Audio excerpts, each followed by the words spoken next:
الرحمن الرحيم. السلام عليكم ورحمة الله وبركاته.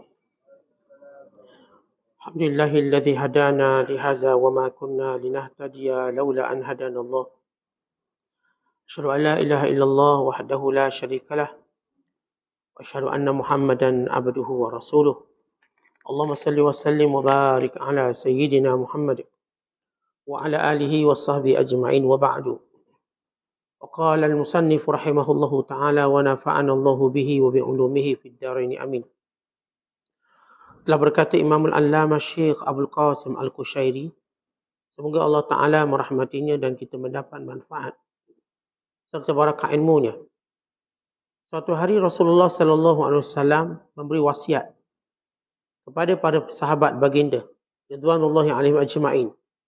Istahyu minallahi ta'ala. Qalu inna nastahyi ya nabiyallah walhamdulillah. Qal laysa dhalika ولكن من استحيا من الله حق الحياء فليحفظ الرأس وما وعى وليحفظ البطن وما حوى وليذكر الموت والبلى ومن أراد الآخرة ترك زينة الدنيا فمن فعل ذلك فقد استحيا من الله حق الحياء. Malulah kamu semua kepada Allah dengan sebenar-benar rasa malu. Para sahabat berkata, sesungguhnya kami telah merasa malu, wahai Nabi Allah. Kami bersyukur pada Allah. Baginda sallallahu alaihi wasallam bersabda, bukan demikian. Akan tetapi orang yang malu pada Allah dengan malu yang sebenarnya adalah orang yang menjaga kepalanya dan apa yang ada di dalamnya. Menjaga perut dan apa yang dihimpunkannya. Dan sentiasa ingat pada kematian dan kebinasaan. Barang siapa yang menghendaki akhirat, maka dia akan meninggalkan perhiasan dunia. Barang siapa mampu mengerjakan demikian, maka sungguh dia telah malu kepada Allah dengan malu yang sebenar. Sebahagian para bijak pandai mengatakan, malulah kalian dengan rasa malu yang sesungguhnya. Di majlis orang-orang yang mempunyai rasa malu.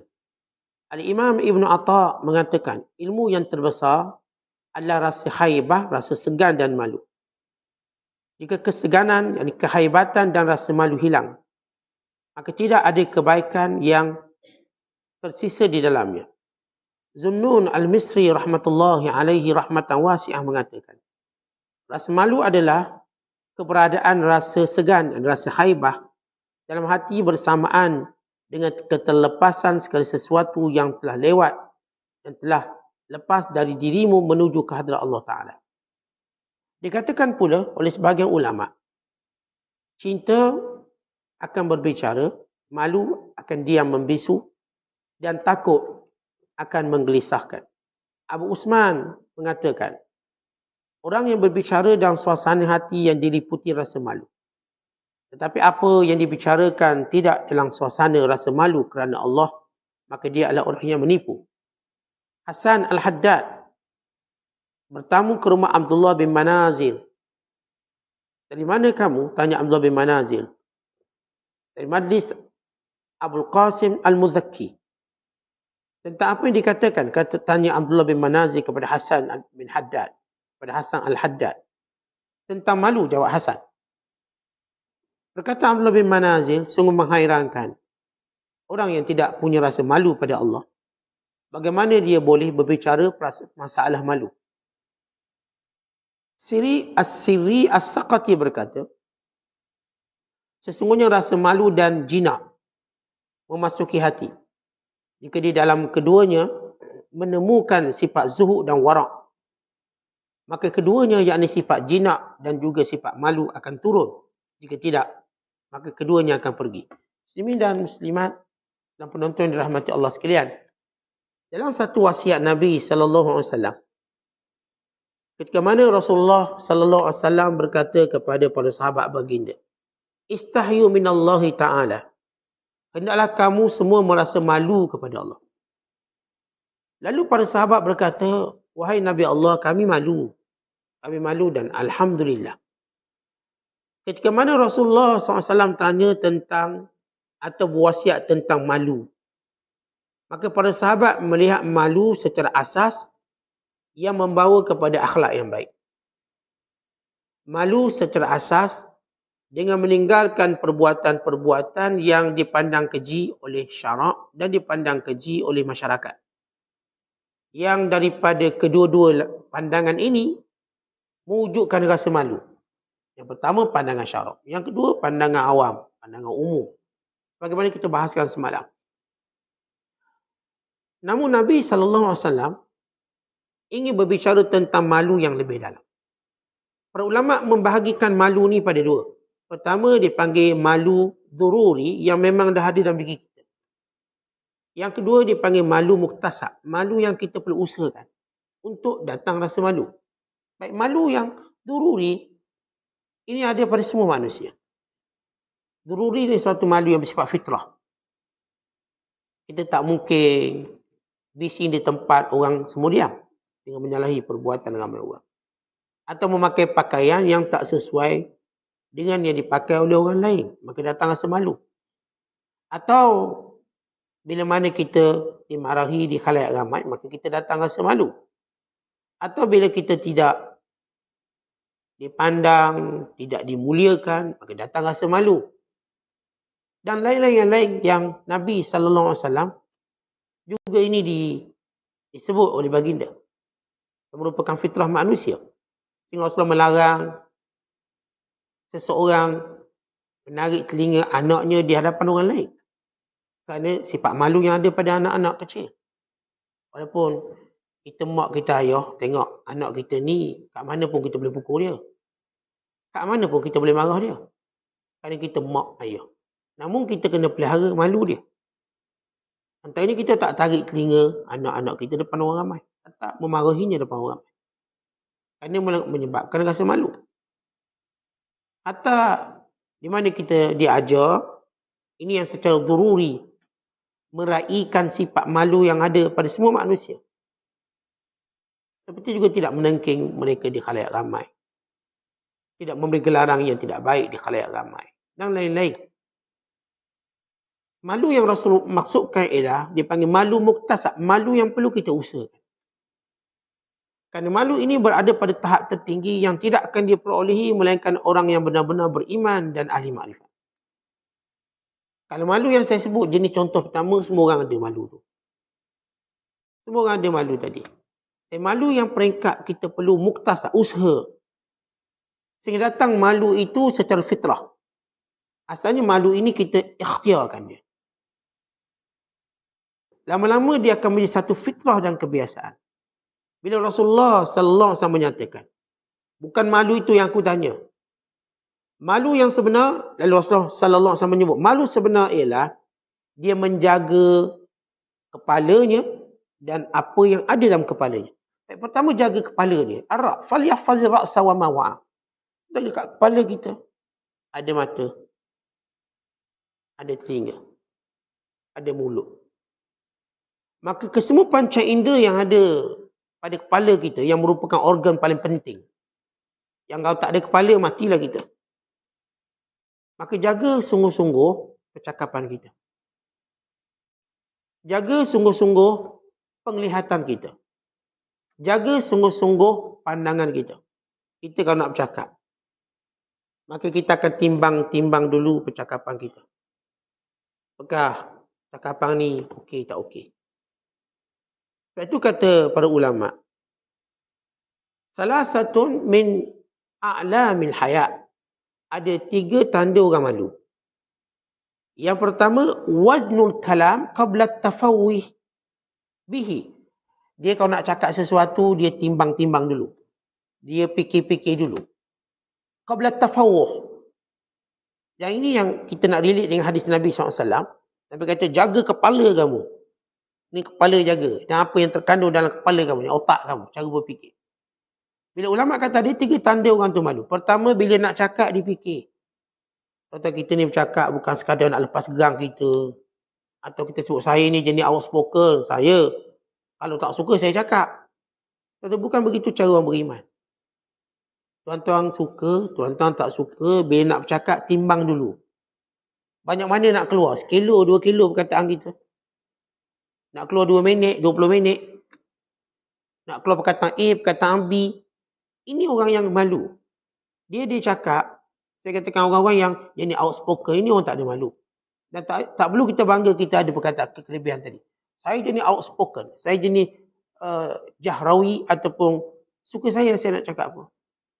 Kalau saya tak puas hati, saya cakap. Ini orang tak ada akal, kurang akal. Dia pergi kedai makan, kalau tak sedap dia jerit je kat saya, tak sedap lah. Saya ini cakap benar. Kan?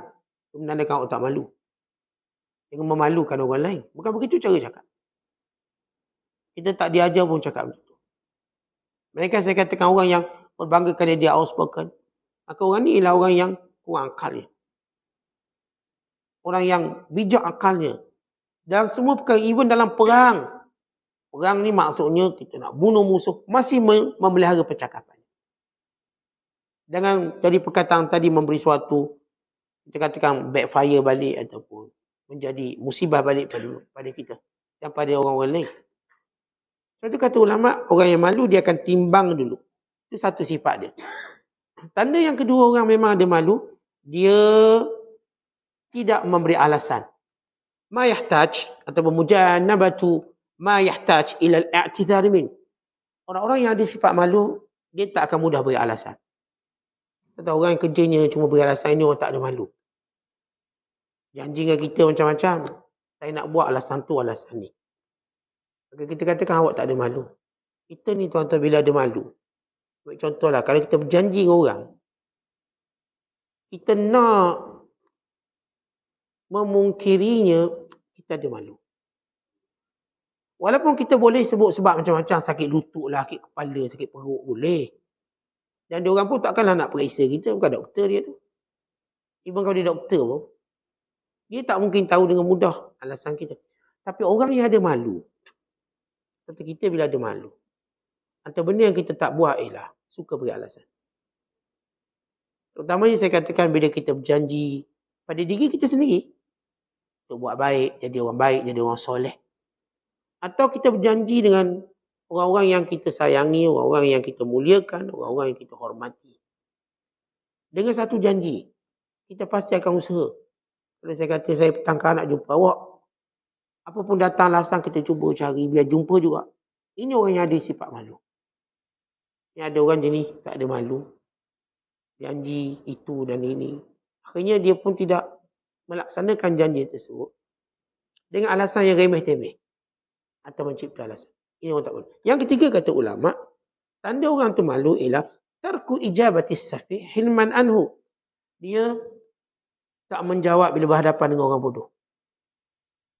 Orang bodoh ni cakap ikut say dia, ikut dang dia. Dia cakap. Kita tak payah jawab. Kata Imam Syafi'i, cara muamalah dengan orang yang saya katakan tak ada akhlak, cakap buruk-buruk. Mungkin dia maki, dia mencarut. Atau mungkin dia menyebut perkataan-perkataan kita pun tak sanggup nak sebut. Kata Imam Syafi'i, wa khairu ijabatihi sukut. Sebaik-baik cara menjawab orang bodoh bila bercakap, diam. Orang bodoh cakap, diam. Bahkan kita antara latihan akhlak kita ialah latih diam. Kita ni mesyuarat orang-orang yang tak bijak mereka bercakap. Maka kita diam. Kita pun tak akan mencelah menjadi sebahagian daripada orang yang tidak bijak. Kata Imam Syafi'i juga berkata, a'rid al-jahilis safi fa kullu ma qala fa huwa fi. Tak payah layanglah orang yang bodoh sebab dia bercakap ikut mulut. Dia tak pakai akal. Jauh sekali pakai agama. Kata orang yang paling hebat bila dia bercakap dia pakai agama. Orang yang bawah sikit ialah yang pakai akal. Dan tidak ada lagi orang yang dianggap mulia bila dia bercakap selain daripada keduanya. Nanti bila kita tengok dalam Facebook, IG, komen-komen, kita tahu orang ada agama, orang ada akal, dan orang tak ada apa-apa. Tengoklah satu isu bila berlaku. Ada orang dia komen dengan akal dia, berdasarkan ilmu dan dia belajar, dia cakap. Ada yang komen berdasarkan agamanya, dia melihat ni kalau komen gaduh, bala. Kita nak satukan umat. Kita tak semua benda kita kerja nak komen.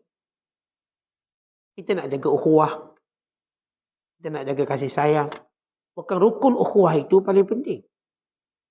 Dia kerana rukun ukhuwah, yang ini menjaga persaudaraan, kita tinggalkan komen.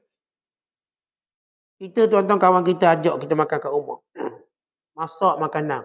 Kita tengok tak sedap. Kata nak komen tak sedap. Rasa macam tu lah. Dia kan kawan kita yang baik, ajak kita makan percuma. Susah-susah dia malang study buku menu nak masak untuk kita. Dengan murajaahnya, hanya orang nak dia masak. Nak dia. Tiba kita menghancurkan segala kebaikan. Dia kata, tak sedap langsung. Dia jangan ajak lah. Ayat kita. Ini orang yang tak timbang perkataan dia. Kalau dia orang yang komen dengan agama, Allah terima kasihlah jemput saya susah-susah pula. Apa nampak bengkak mata study buku menu. Sian awak ni. Tapi terima kasih banyak saya menghargai. Sedap. Boleh tahan sedap. Okey. Walau makan tak sedap. Tapi kerana kita ada agama. Takkan tuan-tuan nak guriskan hati orang baik. Yang diajak kita percuma tanpa minta bayaran. Dia sanggup. Ni, luar masa. Kalau ikutnya cuti ni nak berjalan keluarga tapi fikir nak belanja kita. Atau nak masak untuk kita. Dia sanggup. Pesan ke isteri dia, awak jangan masak ni. Saya nak masak untuk kawan lama saya ni. Khidmat betul-betul dia nak. Sebab entertain lah kawan kita. Jadi kalau saya tahu macam tu akhlak dia, saya tak akan komen yang buruk. Kerana saya ada agama. Saya nak jaga ukhuwah, nak jaga kasih sayang. Macam kita dalam rumah tangga. Kita dalam rumah tangga. Kalau ikut nak cakap terang-terang macam tu, hancur rumah tangga. Kita berlapik dengan ilmu, kita berlapik dengan agama. Kita berlapik. Dan isteri ni yang kita pilih jadi isteri kita. Inilah suami yang kita pilih suami kita. Kalau dia tanya, bang, saya lawa tak? Kata lawa. Dan dunia ni awak lawa sekali. Tidak, takkan saya kahwin dengan awak. Itulah agama kita. Kalau isteri pun ditanya, abang lah lawa sekali. Tidak, takkan saya kahwin dengan abang. Sebab orang lelaki yang paling lawa. Artinya di sini kita lihat orang ni ada agama. Dan dia ada akal. Tapi kalau kita tengok hari ni budaya yang menakutkan kita. Komen-komen yang berdasarkan mulut. Yang ia benar-benar komen orang-orang yang bodoh. Yang kalau kita nak selamatkan orang, kita tak payah buka lah ruang untuk komen. Kalau benda ni mungkin dia akan. Jadi gaduh dalam tu.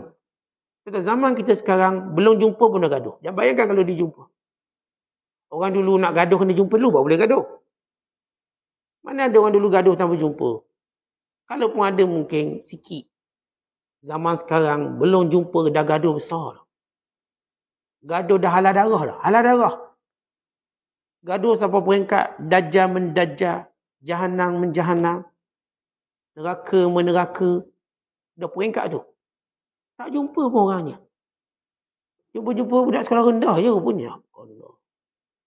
Jumpa-jumpa rupanya orang-orang yang kita tak sangka kerana semuanya ini kerana kita berada pada zaman yang hilang malu. Di antara tanda kiamat ialah hilang malu. Antara ilmu yang Allah angkat dalam masyarakat Islam, tanda kiamat kita sebut ni, ialah bila diangkat sifat malu. Si anak tidak malu untuk derhaka pada mak ayah terang-terangan. Si isteri tidak malu derhaka pada suaminya terang-terangan. Tidak malu. Itu dia boleh buat live kutuk suami dia. Tak apa malu-malu. Dia tak tahu ia telah meranakkan masa depan dia. Ini kalau yang kutuk pasangan, dia lupa dia sedang membuka pekung di dadanya. Atau kalau awak gaduh diorang, tak payah nak live awak gaduh diorang dah habis selesai. Tapi bila malu dah tak ada. Dia pun kutuk orang yang pernah menjadi suami dia atau yang menjadi ayah pada anak-anak dia. Dia pun kutuk orang yang pernah jadi isterinya atau yang menjadi ibu pada anak-anaknya. Dan dia lupa ini memberi kesan kepada masa depan dia. Ini bakal-bakal suami dia tengok, tak boleh ambil perempuan ni. Kalau gaduh live habis kita. Ni tak boleh ambil laki ni. Laki ni gaduh live. Macam mana kita boleh tenang? Kata ini, bila kita kata zaman di mana dia angkat malu. Dia boleh maki mak ayah dia secara live. Tuan-tuan tengok dan tuan-tuan tahu. Yang boleh maki pasangannya secara live. Yang boleh tunjuk cara live. Menghilangkan akhlaknya. Dia tak kisahlah berjuta tengok lagi dia suka. Kononnya popular. Dia popular dengan tanpa malu. Benar kata pepatah orang dulu. Ketika mana dia antara penyakit manusia mencari populariti. Bila manusia mula nak popular apa dia buat, dia hilangkan malu dia. Dia pun menari lah benda. Tak malu. Asalkan dia glamour. Sehingga pepatah dulu sebut begini. Bulbul ala zamzam fatu'araf. Kencinglah di telaga Zamzam, kamu akan popular. Apa maksud kencinglah di telaga Zamzam, kamu akan popular? Ini ibarat nak tunjukkan ada orang sanggup hilang agama, tak apa, hilang maruah, tak apa. Asal popular. Hari ni yang duk menari depan live dengan cara yang buruk. Yang lek pula ni, nenek gigi tak ada dah ni, menari lagi. Hilang malu, nenek tua dah. Ni dalam umur-umur sakaratul maut. Neneknya, atuknya. Yang benar kata ulama. Bagaimana kata Hakim bin Hisham Al-Thaqafi. Dia kata ada 5 benda buruk sungguh. Khamsatun qabihatun. Ada 5 benda buruk sungguh. Pertama katanya, al-futuwatu fi syaikh. Bila orang tua berperangai muda. Buruk sungguh. Kita bayangkan orang tua berperangai muda. Bagi ayat pick up line tu. Oh, Allah tu pick up line. Gila pick up Malaikum Maut tu. Ayat pick up line semacam nak tunjuk dia tak ke tertinggal dalam hari bahasa ini, bahasa trending. Kita pun nak trending juga Ustaz. Yang tua ni semput lah ni. Dan ini perangai buruk. Futuwah fi syekh. Bila orang tua berperangai muda. Ini semua kerana hilang malu. Bukan kata Hakim bin Hisham lagi bila orang yang al-bukhlu fi zawil mal, kaya tapi kedekut. Ini tak malu. Awak kaya tapi kedekut. Tak malu ke? Kita tuan-tuan dah kaya. Dan akhlak yang mesti, yang wajib ada pada orang kaya pemurah. Ini wajib ada. Kalau awak ni tak pemurah, kaya tapi tak pemurah, jangan jadi orang kaya. Baik awak jadi orang miskin. Kerana setiap kali Allah beri kita kelebihan, berarti ada tanggungjawab besar yang kita perlu buat. Tapi kalau Allah beri kita ilmu, kemudian kita jadi orang bisu, baik tak payah ada ilmu. Ada ilmu berarti awak kena penuhi ruang ni. Jangan biarkan orang jahil pula bercakap. Tetapi bila orang alim diam, iza sakatal alimu taqiyatan, orang alim diam, takut kepentingan tergugat. Wal jahilu yajhalu, orang jahil memang perangai jahil, dia komen dulu. Dan bila satu isu kita nak hari ni, isu agama, biar Tok Mufti kita dulu komen. Komenlah dulu. Jangan biar kami yang bodoh-bodoh ni komen dulu. Sampai rosak agama kami. Sampai rosak ukhuwah kami. Kamu orang-orang yang Allah dah berikan kedudukan. Kamu jawab dulu. Datang satu isu jawab. Jangan tunggu trending mau nak jawab. Dah parah dah teruk dah isu ni. Sehingga semua orang bercakap tanpa malu. Tak ada ilmu ke? Akhirnya muka ruang mengutuk para ulama dan sebagainya. Kamu orang-orang berilmu cakap dulu. Cakap dulu. Bila ada je isu, ni orang alim bersedia bercakap. Penuhi ruang tadi dengan ilmu kamu. Jangan biarkan orang jahil memenuhi dengan kejahilannya. Zaman sekarang, sumber rujukan utama TikTok. Al-masadir al-asasiyah. Kita sebut benda yang anggap sebagai reference yang paling utama. Orang pun seperti TikTok. Bukan kita je. Ni Perdana Menteri pun dia punya reference dia TikTok. Raja pun TikTok. Satu dunia. Atau hari ni Israel yang terkenal dengan mukhabarah, dengan kita katakan SB dia paling canggih, pun guna TikTok. Ia jadi satu sumber yang common. Sumber yang mudah didapati. Tapi yang kita nak protect daripada yang menjadi ruang orang jahil bercakap. Tanpa tapisan. Maka orang alim mesti bersuara. Itu je jawapan. Kalau kita biarkan tu orang jahil bercakap kita, oh, tak apalah, malas nak komen-komen. Bukan masalah malah nak komen, awak kena komen. Dan saya katakan, dia penuhi sumber-sumber rujukan orang jahil. Dia orang alim semua bercakap. Kata saya katakan ni pada mufti, pada asatizah, pada a'lam, pada syuyukh. Awak bila ada isu, cakap dah dulu. Supaya kami orang jahil menggunakan perkataan kamu dalam percakapan kami. Kami tak guna perkataan kami yang bodoh ini. Kita ini sifat yang kita katakan, bila orang tu ada malu, dia tahu tugas dia bila Allah beri dia kelebihan. Macam kita sebut dia dah ada harta. Maka kamulah patut jadi orang pemurah. Jangan orang kaya senyap. Takut orang tahu dia kaya. Takut apa? Takut punya tanggungjawab pemurah. Kita katakan semua orang kaya tanggungjawab dia untuk jadi pemurah. Dan semua orang alim tanggungjawabnya untuk menyedarkan orang jahil. Dan semua orang kuat tanggungjawabnya membela orang yang lemah. Semua orang yang ada kuasa tanggungjawabnya ialah lakukan keadilan. Kalau kamu tak nak buat, kamu turun. Kalau kamu tak nak pemurah, jangan kaya. Kalau kamu tak nak bercakap, jangan jadi orang alim. Berarti, contoh di situ kita kata sifat malu. Jadi yang kita sebut tadi, antara perkara perangai buruk, al-futuwatu fi syekh, orang tua perangai budak. Perangai budak yang tua-tua duk menari, duk meloncat lagi, dah tua. Ni kalau dia meloncat tu, boleh terkehir kaki dia tua, patah tulang. Tapi nak juga. Maka ini kita berada pada zaman malu diangkat. Hanya untuk mencari popular. Dengan seorang tidak malu untuk rumah tangganya diketahui oleh semua orang. Contoh kita ni kalau ada malu. Pergerakan kita tak nak orang tahu. Saya tahulah. Sebab apa ni peribadi saya nak pergi mana ikut suka saya lah. Tapi hari ni sampai ke dapur, sampai bilik tidur orang tahu hari tu. Mana hilangnya malu? Sampai bilik tidur. Ini unboxing pula, ini unboxing. Dulu unboxing yang nama barang. Unboxing isteri pun ada. Sekarang yang tak ada mana. Ini zaman saya katakan orang sanggup gadaikan malu untuk popular. Dia lupa bahawa malu tidak boleh digadaikan. Malu ialah harta yang tidak boleh dijual. Kerana malu itu menjadikan kita ialah bernama manusia. Bila hilang malu, berarti kita bukan manusia, kita lebih hina pada binatang. Sama ada seperti binatang atau lebih teruk pada binatang. Lagi tinggi seorang itu sifat malunya, kita dah sebut semalam, lagi dekat dia dengan Allah. Dan saya kata antara sifat malu kita pun, peribadi kita tak nak share orang. Peribadi, kalau pun nak share cari 3-4 orang terpercaya agama, dia ceritalah. Kita tak akan share semua orang sebab kita ada perasaan malu. Orang yang saya katakan, di antara kebodohan disebut oleh ulama, kamu bercakap semua benda tentang diri kamu. Pada semua orang yang kamu tidak kenali. Kita cakap semua tentang diri kita, pada semua orang kita tak kenali, menceritakan segala rahsia dan aib kita. Ini zamannya. Yang saya kata duk buat live cerita semua aib kita. Atau saya nak cerita pengalaman melahirkan anak luar nikah. Hilang malu dia.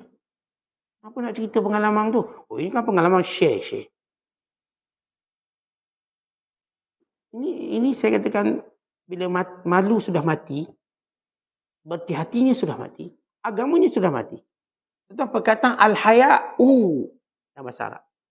Daripada perkataan al-hayatu, maksudnya malu ni diambil daripada makna perkataan haya tu, artinya hidup. Bila tak ada malu, tak ada hidup. Dengan bahasa mudah, mati. Orang Yahudi dia tak malu. Dia boleh bunuh para nabi. Dia boleh ubah wahyu yang Allah turunkan. Kerana tak malu. Bahkan sampai peringkat mereka melakukan perkara yang keji yang tak pernah dilakukan oleh mana manusia yang lain. Kita tengok hari ni bila orang lelaki jadi perempuan. Itu apa maksud? Hilang malu dia. Dia bukan berpindah pada orang yang gagah kepada alam orang yang banyak malu. Sebab kita sebut malu bila ada pada lelaki cantik. Bila ada pada perempuan lagi cantik. Al-haya' fil rijali jamilun wa fil nisa'i ajmalu. Kata orang Arab. Malu ni tuan-tuan kalau ada pada lelaki cantik. Kalau ada pada perempuan lagi cantik. Cantik. Tapi bila kita tengok orang ubah jantina, dia dari jantan tukar jadi betina. Apakah maksud dia akan menjadi malu? Tak, perbuatan itu menunjukkan dia tak malu. Langsung dia tak malu. Kita bayangkan orang lelaki jadi perempuan, masihkan dia mampu mewarisi sifat malu yang ada pada perempuan. Kan dia dah merosakkan dirinya sendiri. Orang perempuan pula yang menjadi lelaki, atau disebut sebagai mutarajjilat, atau bahasa kita sebut tomboy. Artinya dia juga sedang membunuh malu dia. Dengan perempuan dia lelaki, berjalan macam lelaki, cakap macam lelaki, main gualu. Tunjuk jantang lah dia ni. Rambut pendek. Dia lupa dia telah membunuh malu di dalam diri. Sehingga dia bukan lagi manusia yang ada malu. Baik saya sebut jenis maknyah ni, yang jenis tomboy. Dua-dua sedang membunuh malu. Proses membunuh malu dia.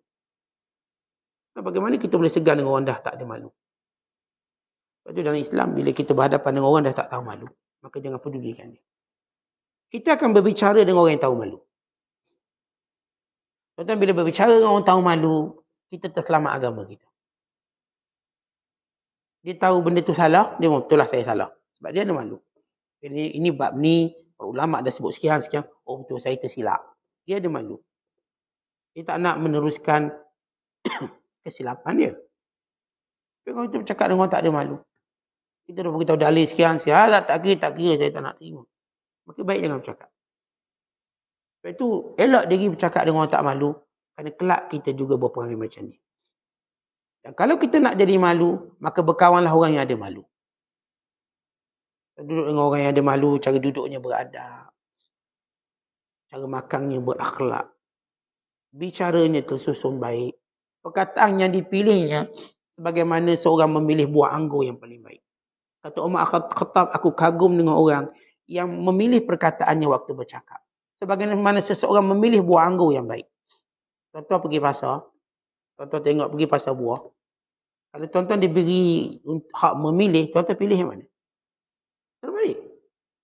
Tuan-tuan beli ikan. Kalau tuan-tuan diberi pilih untuk ambil ikan, tuan-tuan tak akan pilih ikan perut pecah, mata merah, dah busuk, lembek. Tak mungkin. Kalau tuan-tuan ada akal lah. Kita pun ambil lah. Baik-baik. Ni sekilo. Bila kita bercakap, jauh lebih daripada kita memilih buah anggur dan pilih ikan kat pasar. Kita nak cakap dengan orang, lagi orang tu mulia, kita pilih perkataan. Tak apa sikit. Tak sikit je dapat pilih. Saya tak boleh cakap banyak. Tapi awak dah nampak kemuliaan awak dengan malu. Ada tak kira, saya nak cakap banyak ni. Maka dia pilih semua perkataan, even perkataan tak baik. Tapi pilih perkataan, kita nak cakap emak kita, nombor satu. Pilih perkataan baik-baik. Nak cakap emak. Nak cakap dengan ayah, pilih perkataan. Jangan sembuh je. Jangan macam orang berak cair, sembuh keluar belakang. Cakap, pilih. Tuan-tuan nak cakap dengan para alim ulama, pilih perkataan yang baik. Nak mesej dia, pilih perkataan yang baik. Tuan-tuan nak bercakap sahabat-sahabat yang soleh, pilih perkataan baik. Sebab kita dah bina lama ukhuwah ini. Kita silap pilih perkataan, rosak. Rosak. Sebab ujian bagi orang kawan baik lagi teruk daripada ujian orang kawan jahat. Orang kawan jahat ni dah bertumbuk pun rapat lagi. Kita kawan baik ni tak bertumbuk, silap cakap je, 4 tahun tak tegur. Ujian kita, ujian.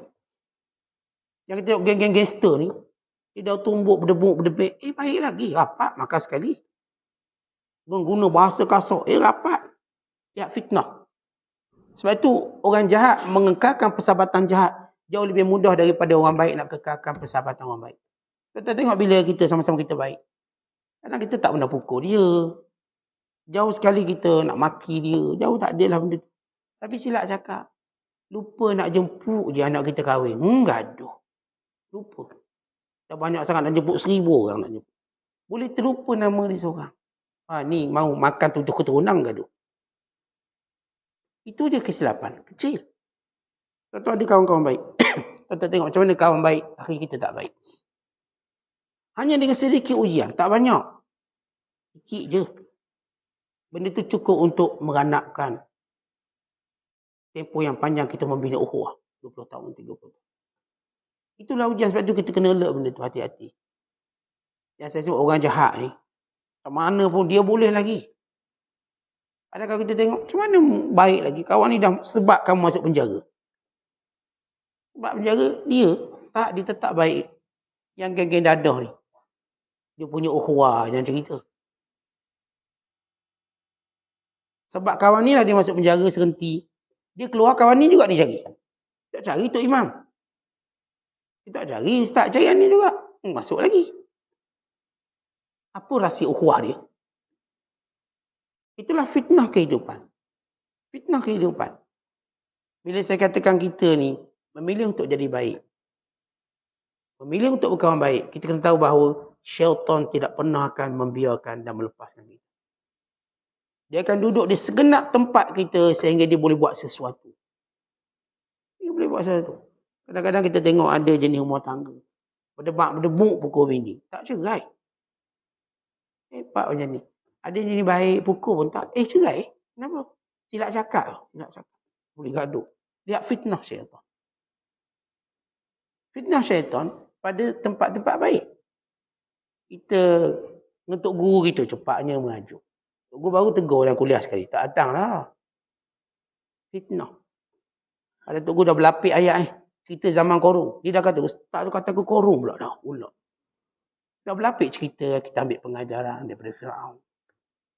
Yang kawan dia ni terang-terang kutuk dia, dia boleh tak lari lagi kawan dia. Lihat tentang bagaimana ujian dalam kebaikan. Sebab itu saya katakan di kita dalam percakapan kita punya, bila kita nak, kita orang yang nak pelihara satu kebaikan, pilih perkataan yang baik.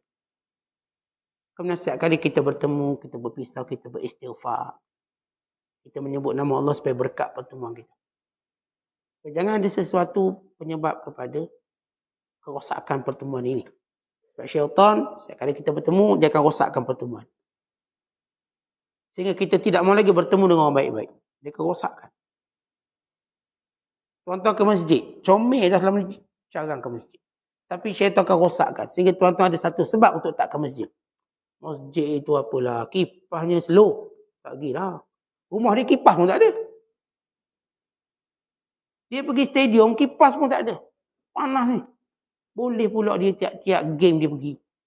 Bayar tiket. Surau sekali pergi, kebetulan kipas slow hari tu, oh tak nak dah dia. Lihat sikit je alasan. Tak banyak.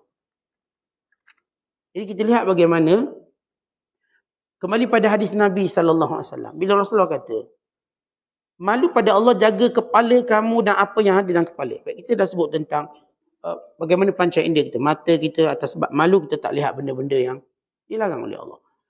Mulut kita, saya sebut tentang mulut tadi. Kita tak tafawuh cakap benda yang tak baik. Telinga kita, kalau kita malu kita tak dengar benda-benda yang berkait dengan maruah orang lain. Aib orang lain, tak nak dengar. Dan wama wa'a, apa yang ada dalam kepala. Maksud apa dalam kepala, apa yang kita fikirkan. Kita dah sebut dalam bab as-sidq. Tuan-tuan, yang merosakkan kita ialah apa yang kita fikirkan tentang kita. Ini disebut sebagai hadisun nafs. Iaitu percakapan dalaman kita. Tuan-tuan, kadang-kadang itu okey dan sebagainya. Tapi tiba-tiba apa yang kita fikirkan? Wa ima overthinking ke? Wa ima kita sebut fikir bukan-bukan ke? Ataupun wasangka. Itu yang menyebabkan berlaku benda-benda yang tidak baik selepas itu. Kata Nabi SAW, hatta apa yang kamu fikir dalam kepala pun kamu kena kontrol. Tuan-tuan, kadang-kadang kita dalam kepala fikir nak buat dosa. Kita fikir. Malulah Allah tahu kita fikir apa. Kadang-kadang kita fikir benda-benda yang cuba nak aniaya orang. Kalau kita nak marah sesuatu, otak kita pun fikir. Kalau ikut saya ni, kita dalam kepala kita fikir ni, nak buat benda yang tidak baik. Kita malulah Allah tengok, Allah tahu, Allah mengetahui apa yang kita fikir. Jangan fikir yang baik, yang buruk-buruk. Kita suami ni fikir bini saya masalah, sahab. Ikut fikir saya nak lari dari rumah. Janganlah fikir macam tu. Istighfar cepat-cepat. Isteri yang sama. Tak puas hati ni suami ni.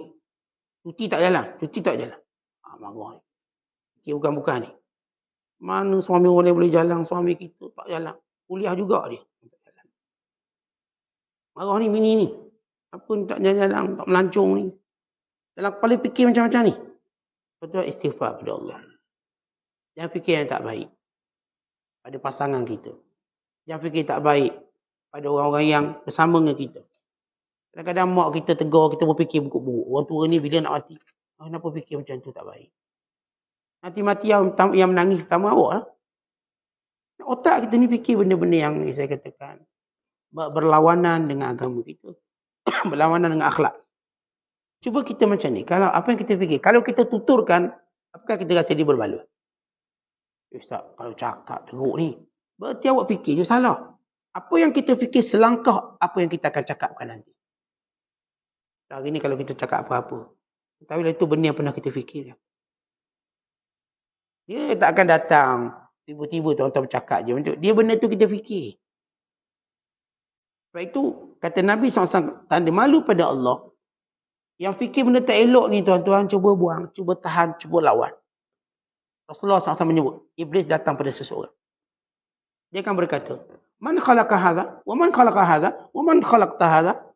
Iblis datang kat kita, dia kata, ni siapa cipta, siapa cipta, siapa cipta. Kita pun akan jawab, Allah, Allah, Allah. Habis siapa cipta Allah? Ya, dia suruh kita fikir benda yang salah. Dan namanya Allah, takkan dia diciptakan? Kata Nabi SAW, bila datang macam tu sebut, A'udzubillahi minasyaitonirrajim. Sebut cepat-cepat. Syaitan dia cuba istirsal. Istirsal maksudnya, dia cuba drag kita untuk fikir, mula-mula comel. Lama-lama makin negatif, makin negatif, makin negatif. Makin negatif. Bila kita sampai tahap itu, istighfar, ta'awudz. Fata'awudz billah. Sebut a'udzubillahi minasyaitonirrajim. Atau sebut amantu billah. Saya beriman dengan Allah. Kalau datang fikir, ya ke kita akan mati? Kita kan semua akan mati. Ya ke ada kiamat? Kiamat kan Allah dah beritahu ada. Ni hadisun nafs. Ataupun percakapan dalaman kita. Dia putar otak kita untuk menolak benda-benda baik. Aku duduk semayang 10 tahun untung apa? Boleh tanya macam tu. Duduk solat-solat duha rezeki ciput tu juga. Yang kita fikir. Duduk solat-solat hajat tak dapat. Duduk angkat tangan doa. Tak pernah macam mustajab. Sebut astagfirullahalazim. Kenapa fikir macam tu? Bukankah sebab doa tadilah Allah Ta'ala berkati hidup awak. Betul kita tak dapat macam kita nak. Tapi Allah beri lebih baik daripada apa kita nak. Bukan ketika mana kita minta, ya Allah berikan keafiatan pada kami. Dia maksud tak nak diuji lah. Takut kita kena uji. Bila kita doa yang Rasulullah ajar, Allah ma'afini fi badani. Ya Allah berilah afiat pada badanku. Maksud tak sakit. Tak inilah amalan saya. Tiba sakit. Sakit kena COVID. Sakit tiba sesama batuk. Rasa dah beramal. Dah afini fi badani. Afini fi sami. Afini fi wasali. Afini min kulli baliyah fi din wa dunia wal akhirah. Tapi kena. Saya doa ni. Fikir bukan-bukan. Tak, Allah dah beri yang lebih baik. Apa dia? Bila kita sebut afini, afiat. Bukan sekadar memberi maksud kesembuhan dari penyakit. Tetapi kesembuhan agama kita, kekuatan agama dalam menghadapi penyakit. Kita tuan-tuan walau batuk, sesama, demam. Tapi agama kita tak terjejas. Tetap solat berjemaah jaga, baca Quran, dengar kuliah. Itulah afiat sebenar. Allah beri kita kekuatan, di sebalik tu badan kita tak sihat, tetapi agama kita makin kuat. Tetap ada orang, bila tu badan dia sihat, agama dia sakit. Ada orang bila tu badan dia tak sihat, agama dia kuat. Dia mula ruangkan masa untuk baca Quran lebih banyak, zikir lebih banyak, terhalang dia buat maksiat. Maka sebab itu jangan fikir bukan-bukan. Dalam saya sebut ni doa dalam saya ustaz kata doa kat Murtazam, doa dekat Hijri, doa kat Arafah. Ni 17 tempat yang disebut mustajab. Saya dah doa tak dapat. Baik, kalau datang wasangka dan perasaan tadi sebut auzubillahi minasyaitonir rajim. Datang jumpa orang alim tanya. Saya nak tanya. Saya ada satu doa. Apa doa apa? Saya doa lah nak kaya. Jadi ustaz-ustaz saya pun dah beritahu nak kaya doa kat Arafah. Tapi sampai sekarang ustaz, saya cuma kaya hutang ustaz. Tak kaya duit. Hutang banyak. Bisnes 40 kali bankrupt. Jadi 40 bank saya pinjam. Bank mak ayah pinjam, bank kawan-kawan pinjam. Saya nak tahu kedudukan doa saya. Kita jumpa orang alim. Sama bila saya katakan datang fikiran bukan-bukan, istighfar, ta'awuz. Tapi dia tak akan selesai, dia akan datang lagi esok. Kita jumpa orang alim, orang soleh yang boleh jawab persoalan tadi. Kita berjumpa. Macam mana Ustaz jawapan dia? Maka mungkin dia oleh yang pandai, yang asatizah tadi, syuyukh. Allah Ta'ala, bila kita minta, Allah sentiasa nak beri baik, benda paling lebih baik daripada apa kita minta. Jadi, kalau tuan-tuan ayah yang penyayang, ayah pemurah dan ayah yang baik. Setiap kali anak kita minta, apa kita fikir? Saya nak beri lebih baik. Anak saya kata dia nak motor. Dan kepala dia, motor EX5. Honda. Dalam kepala dia nak motor tu. Saya pula ayah. Dan kepala saya bukan tu. Saya nak beli di CBR. Tuan-tuan tak motor CBR ni? Tak tahu. Dia motor besar lah bahasa mudah. Motor besar. Ada tak tahu ni. Saya nak beli CBR 600cc. Saya nak beli motor lebih besar sebab saya penyayang. Anak saya minta sesuatu, saya nak beri lebih baik. Itu dalam apa perancangan saya. Tapi saya akan tunggu masa yang sesuai. Badang kuruh melingking nak pakai motor besar, takut rebah. Nanti bawa kan dia terbang. Bukan motor terbang di angin. Dia kurus sangat. Saya tunggu waktunya saya nak beri pada dia. Bukan waktu saya tak nak terima apa dia nak, saya kedekut. Kerana saya fikir yang lebih baik pada dia. Ni anak kita nak kahwin. Ayah kita nak kahwin. Kalau saya ayah penyayang dan bertanggungjawab. Saya tahu dia nak kahwin. Tapi saya nak pilihkan dia jodoh yang ada agama. Bukan asal jantang je ya. Bukan asal perempuan je boleh. Tak, kalau saya walinya, kalau saya wali perempuan, anak perempuan saya pasti tengok seorang lelaki yang lebih baik, yang akan jaga masa depan dia, jaga dia sebagaimana saya jaga. Saya tak pernah menyakiti dia waktu saya jaga dia. Baik perkataan saya, baik perbuatan. Baik keperluan dia. Takkanlah saya ayah penyayang, saya nak bagikan dia pada lelaki, asalkan dia lelaki. Anak saya menganggap bila saya halang, oh apalah ayah ni bla-bla. Padahal saya nak cari lebih baik.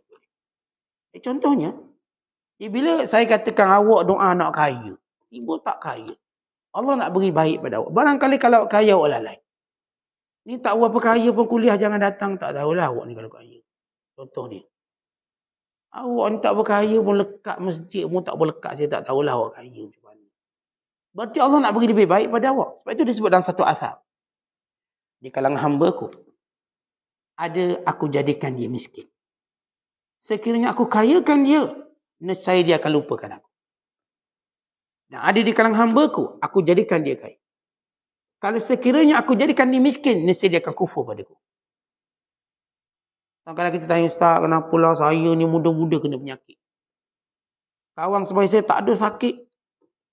Sihat, segar, bugar. Saya ni penyakit macam-macam. Ni kalau nak kira Ustaz ni, nak kira penyakit, doktor pun tak nak sebut dah penyakit saya. Ada belaka. Cukup, bukan kata 3 serangkai Ustaz. Berangkai-rangkai, macam bom berangkai tu. Dalam diri saya. Lalu kita katakan pada dia, Allah beri benda ni supaya awak lebih dekat dengan Allah.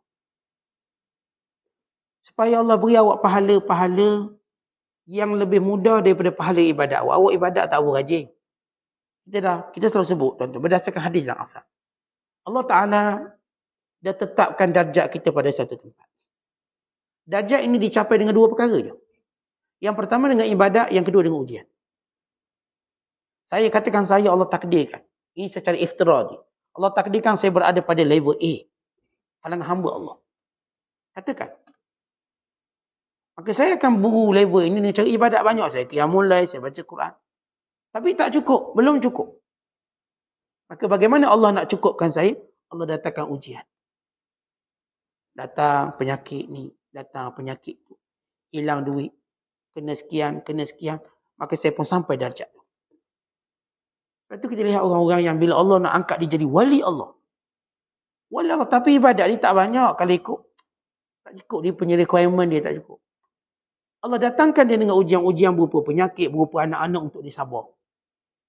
Berupa ujian rumah tangga, berupa ujian keluarga, sekian-sekian.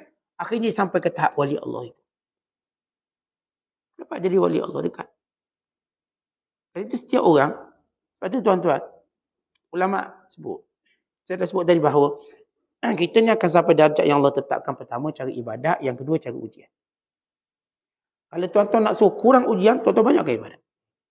Nak kurangkan ujian, Ustaz. Banyakkan ibadat. Tuan-tuan qiyamul lail, tuan-tuan puasa sunat. Tapi kalau tuan-tuan tak nak puasa sunat, maka tuan-tuan kena kencing manis, darah tinggi. Tuan-tuan memilih pahala cara penyakit. Tapi mampu ke kita lalui? Oh, tak mampu. Nak puasa pun tak mampu. Dah dua-dua tak mampu macam mana? Puasa pun tak mampu. Sakit pun tak mampu. Awak tetap perlu melalui pilihan itu. Dalam ujian Allah. Lepas saya kata ada orang, dia tiada ataupun kita sebut, dia ibadatnya tak banyak. Bukan dia nak kira, tapi pencapai ibadat tak berapa lah. Namun Allah lengkapkan dia dengan ujian. Macam saya waktu, contoh seorang pensyarah. Pensyarah baik. Dia nak beri A semua student dia. Dan dia tahu kalau periksa, tak mungkin student jawab betul. Semua. Maka dia pun buat assignment. Dia kata ke student dia, saya nak suruh buat satu assignment 3 bulan siap. Awak pilih tajuk apa? Tamadun Islam di Melaka ke Tamadun Islam kalau saya guru tamadun. Dan saya cuba jadikan assignment dia sebagai pelengkap dia punya markah untuk sekian. Sebab saya tahu ni kalau buat ujian budak ni mungkin tak capai markah. Kalau 60 soalan dia tak mungkin dapat separuh lulus. Tapi dengan assignment saya backup. Akhirnya dia tetap dapat A. Atau berjaya lah at least. Kita nampak contoh nyata dalam kehidupan kita. Jadi pensyarah kita nak suruh kita lulus. Pensyarah baik ni suruh A. Saya punya bos saya call dulu. Tak nak tanya kenapa Ustaz punya student semua dapat A. Saya mengajar kat satu universiti. Jadi student saya semua dapat A pendidikan Islam. A. Dia macam pelik.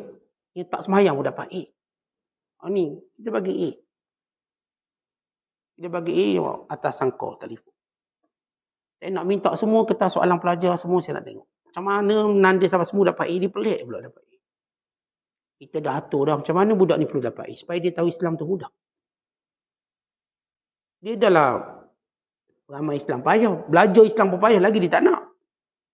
Jadi kita plan macam mana dia, biar kalau dia ceritakan anak cucu keturunan abah dia dulu. Agama Islam A. Artinya, untuk tunjukkan mudah belajar tu ayah nak belajar lagi ni dapat A. Pun bagilah semua. Ambil, cek lah sendiri. Cek je tengok. Caranya senang, kita suruh buat assignment. Dan kita tolong dia dalam assignment tu. Dan assignment tu bagi markah tinggi sikit. Kita tuntun dia, turut dia. Akhirnya dia orang dapat A. Maksud kalau kita, bagi contoh secara analogi yang mudah. Contoh memang guru yang bagus penyayang. Tengok ada pensyarah saya seorang tu. Ini pensyarah matematik. Satu kelas tak minat matematik. Tengok ni nama Puang Azmah. Pensyarah saya di maktab. Dia kata apa saya buat? Saya jadikan semua, bila periksa matematik, saya luluskan dia semua. Akhirnya dia kata matematik senang rupanya. Sejak cikgu ni mengajar senang. Cikgu dulu tak pandai mengajar. Padahal cikgu ni dia punya strategi dia, biar budak-budak nampak senang dulu. Ni siapa periksa tak lulus, dia nampak susah. Senang. Akhirnya dia kata, kesudahan budak-budak ni semua bersemangat belajar. Dan akhirnya memang mereka lulus dengan kelayakan mereka. Bukan lagi dengan ihsan. Ini kita katakan bila orang tu penyayang. Dia bukan jenis orang kata cikgu buku, cikgu straight je. Kita cikgu yang ada kemanusiaan. Ada kemana kita nak budak ni nampak belajar ni senang, belajar ni mudah. Tak nak. Kita tak bangga untuk kata, ni subjek susah ni. Jangan. Yang belajar cuma terpilih. Ni geng-geng kayangan dia. Kita kalau boleh, semua ilmu, kita waktu ajar kita nak suruh nampak mudah. Apatah lagi agama Islam. Bukan kita suruh dia ambil mudah, tak ada. Tetap kita ambil. Serius tu kena ada. Tapi bila kita ajar, rupanya tak adalah susah sangat. Mudah je belajar. Ya, mudah. Belajar tu mudah. Okay, semua ilmu-ilmu dalam Islam, kita tak nampak pun susah. Orang kata ni Farouk susah. Susahlah bila awak belajar benda tak ada kaitan dengan awak. Belajar yang simple. Belajar beri andaian kalau ayah awak mati macam mana nak bagi pesaka. Oh senang je. Ini dok cerita masalah-masalah rumit yang tak ada kaitan dengan kita. Memanglah susah. Itu biarkan orang-orang yang tertentu je belajar. Kita ni, orang awam, kita belajar yang mudah. Akhirnya kita nampak, oh senang je tak susah. Jadi ini bagaimana kita cara menangani pemikiran kita. Kerana manusia bila dipikir benda-benda buruk, dia pun akan buat benda buruk. Jadi kata Nabi SAW, jaga kepala dan apa yang kamu fikirkan. Yang saya sebut tadi, kalau tuan-tuan fikir sesuatu, cuba letak atas meja, apa yang kita fikirkan dan tengok. Ni kalau orang dengar ni comel tak comel ayat ni. Ini kalau dari sudut mizan syar'i, timbangan syarak. Betul tak saya cakap benda ni? Dosa tak saya cakap? Macam kita ulas. Ni perempuan duk marah. Suami poligami. Kalau macam tu, saya pun nak poligami juga. Ni perempuan kata, saya pun nak kahwin laki dua. Awak kau kahwin laki dua, awak bukan nama poligami, awak nama pelacur. Sudah awak mulia sebagai isteri, dia nak marah ke laki ni sebab laki boleh kahwin dua. Bayangkan kalau perempuan kahwin dua. Ini pemikiran yang bahaya awak fikirkan. Menyalahi syarak dan menunjukkan kebodohan awak. Dan menunjukkan awak cuba jatuhkan maruah awak. Sebab itu bila seorang ulama ditanya, kenapa wanita ahli syurga tidak mendapat bidadara? Sedangkan lelaki mendapat bidadari. Maksudnya kalau wanita masuk syurga, dia tak akan dapat lelaki-lelaki yang bernama bidadara. Tadi kita letak istilah bidadara. Lawan pada bidadari. Kata perempuan kau dapat laki-laki macam tu, berarti dia pelacur. Kalau di dunia Allah dah pelihara dia supaya dia menjadi isteri satu watak yang mulia, dia pelihara maruah. Bukan yang digauli oleh semua lelaki. Yang digauli semua lelaki ini perempuan murahan. Tidak mungkin Allah merendahkan darjat wanita dalam syurga dengan menjadikan dia digauli oleh semua lelaki. Maka wanita ahli syurga bila dia masuk, dia akan dikahwinkan dengan seorang lelaki. Dia tak akan dikahwinkan dengan dua lelaki. Saat saya dulu kat dunia ada 4 lelaki. Saat. Semua mati belakang arwah. Kahwin saya mati. Macam kita pernah cerita kisah Atikah. Allah Ta'ala anha. Bila dia berkahwin dengan Abu Bakar Siddiq, Abu Bakar wafat. Dia berkahwin dengan Umar wafat. Kemudian Uthman meminang, dia kahwin Uthman. Kemudian Ali pinang, ditolak pinangan dia. Dia kata aku bimbang sebab aku 4 khalifah mati. Takut orang cakap. Dia taklah macam tu. Orang kan, orang mulut orang macam ni cakap. Mulut orang ni, ada, saya katakan yang ada malu, ada agama, dia tak cakap lah. Kita ni, bila kita nak jaga maruah, kita hati-hati dengan mulut-mulut orang yang dia tak banyak sumber untuk hukum kita. Orang yang mulut-mulut ada maruah, dia banyak sumber sebelum dia cakap sesuatu. Jadi orang macam ni kita nak ngelak lah dia cakap. Maka kata Atikah, aku bimbang, kalau aku menerima lamaran Ali bin Abi Thalib, takdirkan dia mati. Aku dikata pembunuh 4 khalifah. Sebab kahwin dengan dia lah mati, seolah-olahnya gitulah. Baik, ini perempuan yang ada 4 suami. Even lebih ramai pada itu. Nanti dia masuk syurga Ustaz, suami mana? Boleh ke 4? Tak boleh, seorang dia. Saya kata perempuan, kalau ada 2 lelaki dalam hidupnya, dia dah merendahkan darjat dia. Apa tadi kalau kata nak kahwin dengan 2 lelaki, dia telah menjadi pelacur. Awak bukan kahwin, awak jadi melacurkan diri awak. Baik, dalam syurga kalau dia ada 4 suami yang pernah hidup dengan dia, semuanya mati. Sedangkan Rasulullah menyatakan bahawa dia akan bersama dengan akhir suami dia. Akhir suami dia. Baik, dia ada hadis tentang dia akan memilih mana suaminya. Hadis menyebut dia akan bersama dengan akhir suaminya. Macam mana? Maksud akhir suaminya ialah dia kahwin punya ramai, mati, maka pada suami terakhir. Maksud bahawa dia memilih suami kalau sekiranya dia kahwin ramai, maka suami ni mati, misalnya. Ataupun dikatakan semuanya mati, maka Allah beri kepada dia untuk memilih suami mana dia akan pilih. Sebab dia ada pengalaman dengan beberapa suami, dia tahu mana suami paling mulia akhlak dia. Maka kata Nabi SAW, dia akan memilih suami yang paling baik akhlak dia. Kalau dia pernah ada suami ramai. Dan semua bukan dicerai, semua suaminya mati. Maka dia akan memilih suami yang paling baik agama dan akhlak dia. Yang ni bagus ni, ajak melancong jalan-jalan, tapi surau tak pergi. Yang ni pula bagus, surau pergi, jalan tak pula. Yang ni pula gabung semua, berjalan pun ajak. Masjid surau pun jaga. Kuliah pun dengar. Bagus. Yang seorang lagi pula, ni lagi bagus lagi. Jalan ajak itu, semua boleh. Siap boleh beri kuliah pula. Oh, suami ustaz ni. Dia pasti pilih yang ni lah. Bagus sekali. Itu benda yang fitrah. Jadi perempuan tak mungkin dia ada 2 suami. Baik di dunia atau apatah lagi akhirat. Apa yang disebut oleh para ulama. Kalau Allah muliakan wanita ini dengan seorang suami di dunia. Sekaya mana, sehebat mana dia tak boleh ada 2 suami. Untuk memuliakan dia. Dan memuliakan keturunan dia. Anak-anak. Bayangkan kalau beranak nak beri siapa, lelaki 4 orang ni. Jaga maruah anak dia. Dan nanti dia di syurga, lagi Allah jaga maruah dia. Sebab namanya ahli syurga. Maka dia beri pilih suami yang paling baik akhlak. Kat dunia mungkin dia terpaksa sabar dengan suami dia. Dan kali itu dia masuk syurga. Tapi kat sana, dia akan memilih suami yang paling baik akhlak. Dia tak perlu lagi cerita nak sabar dengan suami dia. Kerana suami dia orang yang dah baik. Maka demikian kemuliaan seorang wanita. Jadi saya katakan, jangan fikir benda-benda yang menyalahi syarak. Kadang-kadang kita kata, sedap ke babi? Rasa kau nak makan babi? Kenapa awak fikir macam gitu? Ada babi pula dalam otak tu. Duk fikir. Contoh kita selalu duk fikir macam yang haram tu sedap. Allah, tak sedap. Tapi otak kita dek nafsu. Kita Ustaz asyik makan nasi ayam. Terasa juga nak makan nasi babi. Sedap. Awak ni kenapa bodoh sangat fikir? Punya banyak yang halal. Dengan jijik binatang ni awak boleh terfikir macam tu. Tetapi maknanya dia dah melalui kerosakan diri dia. Ini yang Rasulullah cegah. Jangan fikir. Wama wa'a. Yang otak kamu yang fikir macam tu. Hatta kita tuan-tuan diajar. Kita belajar kita fik. Kadang-kadang kita melintas bawah rumah orang. Ataupun masuk bawah rumah ni flat-flat, apartment, kondo. Ada air menitik. Di jalan tu nampak air menitik. Kita bertanya, air apa ni? Air kencing ke? Allah jauhnya fikir otak tu kotor. Penuh kencing otak. Fikir baik. Air aircon lah. Maka dia air zam-zam jatuh. Fikir baik sikit. Tengok fikir kotor aku ni terpaksa balik. Bersihkan pakaian. Sebab saya rasa satu air dia babi jatuh kat flat tu. Allah. Awak punya otak fikir. Dalam kepala ni dahsyat semua. Tu kena samak seretung dengan badan-badan dia seretung sekali. Sebab itu disebut. Hatta soalan pun jangan tanya. Saya ingat guru kami, almarhum Syekh Abdul Munsif Al-Misri.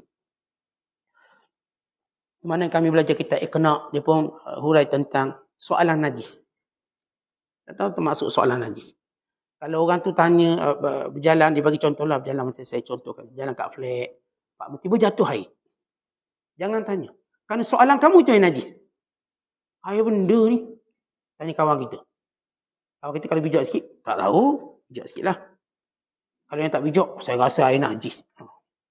Tak, kita ni pun jangan gatal mulut tanya. Soalan kamu itu najis. Soalukan najis. Maksud kalau tuan-tuan jalan tiba air bertitik, jangan tanya, diam je. Jangan tanya, air apa? Jangan tanya. Jalan terus.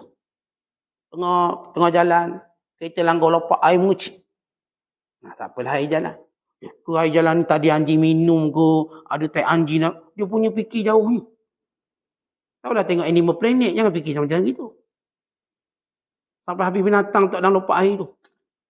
Akhirnya terpaksa tukar najis. Saya rasa najis lah usaha ni. Soalan awak najis dan cara fikir awak najis. Itu yang Rasulullah suruh kita. Jangan fikir benda bukan-bukan. Yang fikir benda bukan-bukan. Benda buruk. Kadang kita makan, makanan kawan kita baik. Baik. Fikir bukan-bukan. Ke dia santau aku ni. Santau pula kawan. Kawan awak ni baik. Bukan awak kenal dia sehari. Macam kejap-kejap ambil makanan dengar kat telinga. Kenapa? Takut ada santau kita dengar tak? Cik hati tuan rumah. Ada sahabat saya tu. Dia mungkin niat bergurau tapi kita pun gurau juga dengan dia. Bila dia makan, dia ambil makanan tak kat telinga. Kenapa? Saya nak dengar. Kalau ada santau saya tahu. Kalau awak kawan baik awak nak santau. Bukan boleh percaya. Cara fikir awak tu bahaya. Kita tuan-tuan. Kita. Even kalau kita rasa macam. Kita mengambil sikap yang paling baik. Jangan makan. Sudahlah. Jangan kata kena santau. Ya. Makan dia tak. Saya rasa tak sedar hatilah nak makan makanan ni. Ya. Saya dah kenyang. Bukankah itu lebih baik? Saya dah kenyang. Saya sekian-sekian. Tapi kalau orang fikir yang buruk. Tuan rumah asal nak ajak dia akhir gaduh. Dia fikir kita nak santau dia lah sihir dia. Ini cara berfikir yang Rasulullah suruh kita jaga. Wal yahfazil batna wa ma hawa. Jaga perut. Kalau betul-betul awak malu, jaga perut dan apa yang masuk dalam perut. Biar yang masuk tu halal. Ni tak kenal tuang ni kedai kafe ke. Tak ada halal ke. Yang pelik, bagaimana orang Islam boleh yakin dengan halal yang diberi oleh orang kafir? Dia tanya orang kafir, halal ke kedai awak ni? Halal. Dia boleh percaya. Dia nak makannya dia. Dia tanya orang kafir, halal tu apa dia? Dia kata halal je, cuba tak ada babi, tak ada arak tu halal. Walau halal dengan makna lebih luas lagi. Tetapi kita kalau pergi kedai orang Islam, kita tak perlu was-was apa. Dia orang Islam mukmin. Kalau tuan-tuan pergi kedai, ownernya bukan Islam. Katakan tuan-tuan rasa nak makan jugalah ni. Sedap nak makan juga. Tuan-tuan pastikan dia ada halal yang saya katakan ada tanggungjawab. Halal yang ada tanggungjawab. Ada halal yakin ke, halal dapat agama negeri. Yang dia ada tanggungjawab dalam menanggung dosa atau menanggung kesalahan yang berlaku. Tapi ni halal mulut orang kafir, tuan-tuan boleh percaya. Bagaimana agama kita ambil daripada mulut orang kafir? Tuan-tuan, agama kita tak ambil daripada mulut orang kafir. Orang kafir kata halal kita ni, beratur orang makan. Mana agama kita? Sebab itu kata Rasulullah, jaga perut dan apa yang masuk dalam perut. Jangan ikut dang asal sedap, asal boleh makan, kita pun makan. Tengoklah ni kedai Islam, okey saya letak kucing. Sebab asalnya dia Islam. Allah mengilah mereka, saya tahu sebaliknya. Kalau dia orang Islam, saya wasaka baik pada dia. Atau kalau dia ni kafir, saya mulakan alert. Saya tak kata haram mutlak. Tapi eloklah sikit. Dia ada minta apply sijil halal tak? Sebab dia pekerja Islam. Jangan. Dia tuan memainkan peranan. Orang kata pekerja Islam je ni lah yang jenis siapa pemerintah sama je. Sebab pekerja pun Islam belaka. Yang penting atas sekali tu. Kalau kafir pun tak apa. Kita tak. Kita tahu apa yang ketua boleh buat. Contoh kalau tuan-tuan pernah jadi bos. Kita tahu apa bos boleh buat. Bos, saya dapat maklumat. Ni tuan-tuan bila orang beli ayam. Adalah ayam mati. Sebab abang saya pun beli ayam. Saya tahulah. Beli puluh ribu, belah ribu ayam ada mati. Orang yang Islam, dia tahu ayam mati tanam. Orang tak ada agama, ayam mati dijual. Kita ni baru mati tak ada masalah. Dia pun pergi jual restoran-restoran. Yang dia orang beli seekor RM2. Yang beli tu restoran bukan Islam lah. Dia tak ada masalah sebab dia tak ada isu sembelihan. Dia pun beli dah murah RM2. Pada beli RM20 seekor, ni RM2 mati. RM3 sebagainya. Dia pun jual. Tapi orang kafir tak ada masalah. Kita orang Islam. Bayangkan kalau toke tu orang kafir dan tak ada agama. Apakah tuan-tuan rasa dia tak beli ayam? Sebab asas meniaga dia lah untung. Bukan cerita dosa pada dia mana tahu dosa. Akhirnya kita pun terjebak walaupun kerjanya Islam. Saya kata kalau tuan-tuan pernah jadi bos, tuan-tuan tahu apa yang bos boleh buat. Melainkan orang tak pernah jadi bos, dia tak tahu apa bos boleh buat. Lepas tu dia kata, oh tak apa, pekerjanya semua Islam. So, kalau saya pernah jadi bos, saya tahu apa bos boleh buat. Boleh ubah semua dasar. Walaupun mengelabui kita dengan orang Islam depan. Tapi dia telah merosakkan kita. Itu yang dibuat oleh Yahudi. Tak semua orang Islam depan. Belakangnya Yahudi. Dan agendanya cukup tersembunyi. Tapi orang Islam yang alert dia tahu. Tak, ni siapa punya? Owner siapa? Kafir, saya tak ambil. Biar orang Islam ni pergi tempat lain. Begitu kebijaksanaan orang bijak. Kerana kita tahu apa itu nilai seorang ketua. Dan kan saya kata orang ni tak tahu apa itu nilai ketua. Dan kata Nabi SAW, tanda malu itu ialah dia ingat mati dan al-bila. Apa maksud bila? Hancur, tulang belulang, kulit, daging kita. Tuan-tuan kita bila mati, ini fizikal yang sempurna, yang cantik. Akhirnya semuanya bercerai-berai. Tulang kita akan bercerai-berai, kulit bercerai dari daging, mata kita jatuh. Tuan-tuan mana lawa kita, mana cantik kita. Cuba tuan-tuan ingat hari di mana perut kita mula membuncit, ketika mana kita mati lalu pecah perut kita. Cuba ingat pada hari bila mata kita mula meleleh keluar. Lepas beberapa hari dikebumikan. Cuba tuan-tuan fikir ketika mana setiap sendi ini berpisah bila mana kita mati. Cuba tuan-tuan fikirkan wajah yang cantik yang pernah dipuji ini tiba-tiba akhirnya dimakan oleh tanah dan bumi. Ini bila kehancuran. Tapi bila fikir macam tu, malu kita untuk bangga dengan apa yang kita ada. Kita kata kita gagah, kita kuat, kita tinggi, kita comel, kita handsome. Ingat pada hari kehancuran jasad kita. Tuan-tuan kadang-kadang tak tunggu dalam kubur. Ni kat bumi dah nampak jasad satu persatu, jasad kita bermasalah. Kulit kita tegang dah, keduk dah. Tangan kita boleh kepal dulu, sekarang tangan dah tak boleh gerak. Badan kita nampak dulu kuat, sekarang badan kita mula menunjukkan tanda-tanda kebinasaan. Akhirnya bila kita lihat bila ini tuan-tuan, atau kehancuran, apa benda kita nak banggakan, maka kita malu dengan Allah. Kita tahu bahawa ni nikmat fizikal Allah beri seketika. Tak payah nak bangga awak lawa, awak comel cantik, awak besar, awak hebat. Jangan. Ini semua akan hancur belaka ni. Tak payahlah saya tiap-tiap hari bekerja tengok tubuh saya. Ini badan yang akan hancur semua. Betul bukan kita kata jangan main gym, kita tak cakap macam tu. Ingatlah hari itu. Supaya kita tak bangga dengan apa yang kita ada hari ini, melainkan kita gunakan untuk mentaati Allah. Ingat kubur. Sebesar mana pun rumah awak, rumah sebenarnya kubur awak tu lah. Sebesar mana pun jabatan awak, pejabat sebenar awak, kubur tu lah. Sehebat mana pun awak berkawan, bersahabat, berfollowers, berlikers. Dan sekali awak seorang dalam kubur tu. Tak ada orang like ahli kubur tu. Seorang-seorang dia. Ada orang tunjuk kubur, kemudian like. Tak dapat apa kita pun. Kita dengan amalan kita. Ingat hari kubur kita dan ingatlah hari jasad kita dah hancur. Maka siapa ingat gitu, kata Nabi SAW, faqad istahya minallah haqqal haya. Dia benar-benar malu pada Allah dengan sebenar-benar malu. Wallahu a'lam bissawab. Assalamualaikum warahmatullahi wabarakatuh.